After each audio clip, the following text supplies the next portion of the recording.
For our next set of lecture videos, we're going to start extending our thinking a little beyond Mendelian genetics. And so this is going to be a three-part video series for this next topic, where we're going to start out talking about the tail of the white-eyed fly, and then we're going to go from there and we're going to build in some new concepts and some new thinking with respect to our understanding about how traits get inherited.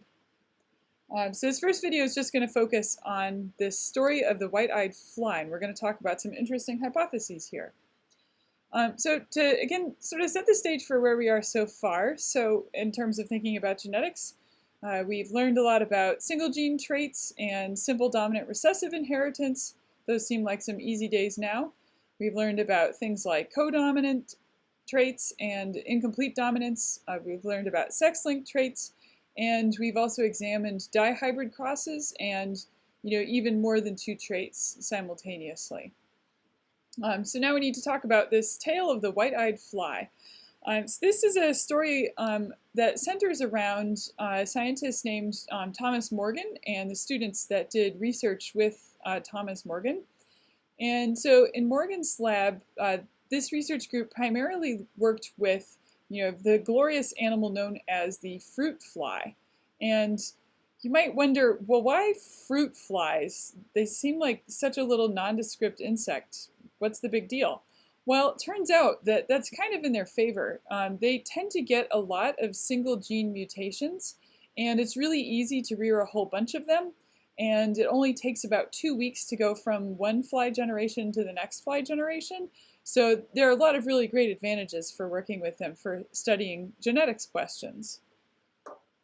So this is a story about how biologists reached the conclusion that genes are found on chromosomes.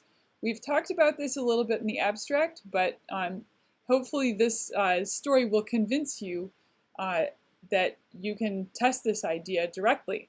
And keep in mind that this idea is tested long before we were able to do anything like sequence DNA. So it's a pretty impressive story for the time.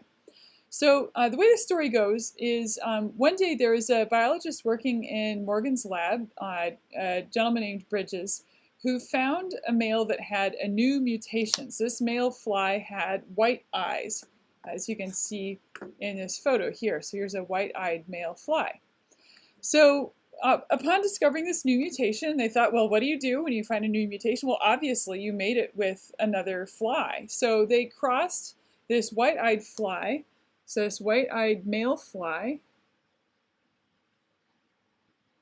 with a red-eyed female fly. And so then, they're very curious, well, what do they get? Well, their F1 generation was then, so here's our parentals, so their F1 generation was 100% red-eyed. Okay, well, that sounds like something we've heard a million times by now. So what do we do next? Obviously, we should cross our F1 and examine the offspring in the F2 generation. And in the F2 generation, what they found was a ratio of 3 red-eyed flies to 1 white-eyed fly. But then they noticed something strange, which is that all of these white-eyed individuals were male. So it wasn't equally distributed across males and females. So then, they're left with this causal question of why do they get different eye colors for the male flies versus the female flies? So here's some hypotheses about how this could have happened. So Bridges and Morgan had a hypothesis that the gene for eye color is located on the X chromosome, and white is recessive. So the Bridges and Morgan hypothesis is that the flies that they crossed originally were, in the parental generation, were a male who was X little r y and a female who was X big R, X big R. Okay?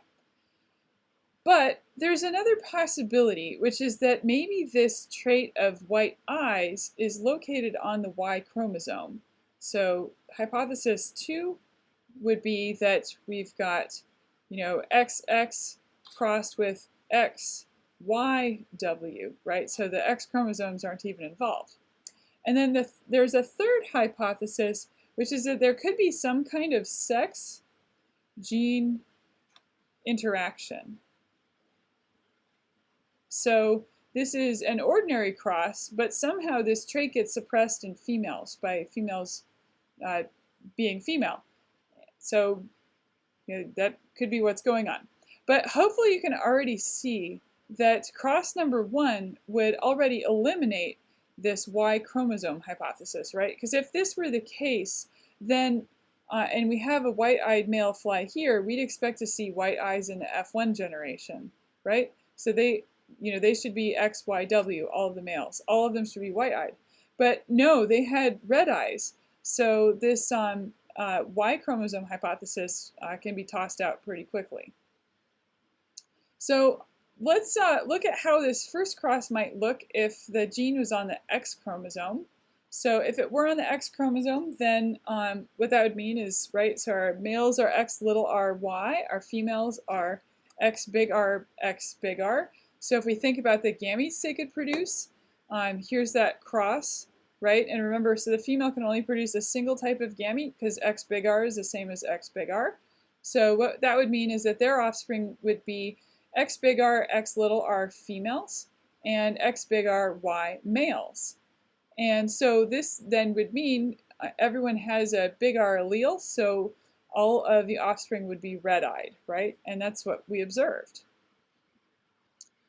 And so then how about that X, or the next cross that was performed, this F1 cross, right? So in that case, so again, our males from the F1 generation, so this is now crossing on F1 male that is X big R Y with a female that is X big R X little r, right? So here's a Punnett square for that. And so what we see here are in the left-hand column, so these are individuals that are inheriting an X big R from the male parent, and either X big R or X little r from the female parent. And so these are going to be all red-eyed females. And then over here for the individuals inheriting the Y chromosome, right, that could either combine with the female's X big R allele or with the female's X little r allele. So this cross would then result in red-eyed females in this first column, and then a mixture of red and white-eyed males in the second column. Okay, so then the question is, well, so is X linkage now the only possibility? Can we somehow discount this sex-gene interaction idea? So, I've showed you that both the parental and the F1 crosses are consistent with the X chromosome hypothesis.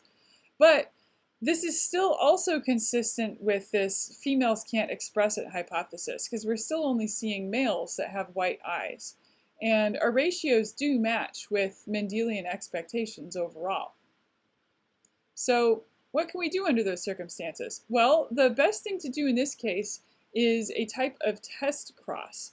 So what we should do is we should cross these F1 females right here with white-eyed males. And for doing this, we have to remember we don't have any recessive females at this point, right? So if we cross these F1 females with white-eyed males, if this trait is X-linked, then we'd expect to see white-eyed female offspring. But if this trait gets suppressed in females, then we won't see white-eyed females, right? So under the X-linked hypothesis, if we're crossing the F1 females with now these white-eyed males that have just been produced, right? So there our expectation is they're X little r Y, then we should see white-eyed females. Okay, so here's a Punnett square for this cross. And so my male is up on top here, so X little r Y, white-eyed male. And then my red-eyed F1 female here is X big R, X little r. So here's the types of gametes she can produce. So in this top row, we've got individuals that are getting an X big R allele from the female parent, so red-eyed, and then X little r alleles from the white-eyed parent. And this is actually what Morgan and Bridges found, that when they performed this test cross, this type of back cross, they did wind up getting a mixture of red and white-eyed females. So that meant, okay, now they can toss out this third hypothesis. And so overall, they came up with some strong evidence in support of this X linkage hypothesis. And so this kind of seems like a strange intellectual exercise, but this was a groundbreaking experiment because this was the first set of experiments that really put genes onto chromosomes. And prior to that point, people had this idea that there was something in the nucleus that was inherited from generation to generation, and they didn't really know, what that thing was. But this they could then directly relate to the appearance of X and Y chromosomes in the fly. So this is the origins of the chromosomal theory of inheritance. This is where genetic information is. So that's it for our tale of the white-eyed fly. So in our next video, we'll start taking a look in greater detail at what we can do with this idea, which is to analyze cases where multiple genes are found on the same chromosome. So this is a process known as linkage analysis.